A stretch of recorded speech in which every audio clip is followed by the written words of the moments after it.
আগে ব্রাজিলের সাথে হাইতির খেলা ছিল, ব্রাজিলের সেকেন্ড ম্যাচ। ব্রাজিল কিন্তু সেকেন্ড ম্যাচটা 3-0 গোলে হাইতিকে হারিয়ে দিয়েছে।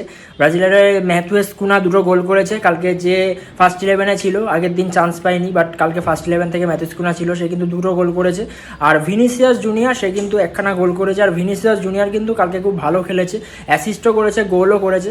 তবে ব্রাজিলের সেটা সবথেকে চিন্তার বিষয় আমার পুরো ম্যাচটা দেখে মনে হয়েছে, সেটা কিন্তু ব্রাজিলের সব অ্যাটাক কিন্তু ভিনিসিয়াস জুনিয়রের দিক থেকে, মানে বাদিক থেকে হচ্ছিল। রাফিনা কালকে যদিও ভালো খেলছিল যতক্ষণ মাঠে ছিল, বাট রাফিনারও চোট হয়ে যায়, রাফিনা সেখানে উঠে যায়। রাফিনা উঠে যাওয়ার পরেও তারপরে কিন্তু যা ব্রাজিলের অ্যাটাক হয়েছে সব কিন্তু ভিনিসিয়াস জুনিয়রের দিক থেকেই হয়েছে। এবার ব্রাজিল এই ভিনির উপর ডিপেন্ড করে কতদূর কি করতে পারবে, মানে একটা প্লেয়ারের উপর ডিপেন্ড করে কতদূর বিশ্বকাপে যেতে পারবে, সেটাই সব থেকে বড় প্রশ্ন। শোনা যাচ্ছে নেইমার হয়তো পরের ম্যাচে খেলতে পারে। এবার নেইমার পরের ম্যাচে খেলে নাকি একেবারে নকআউট থেকে নামে, সেটাই দেখার। তবে ব্রাজিলে এখনো অবধি যতটা খেলা দেখেছি, ব্রাজিল টিম বড় টিমের এগেনস্টে কিরম পারফরমেন্স করবে সেটা নিয়ে কিন্তু সংশয় আছে। আমি আগেও বলেছি নেইমার মাঠে আসলে একটা মরণ কামড় বসাবে।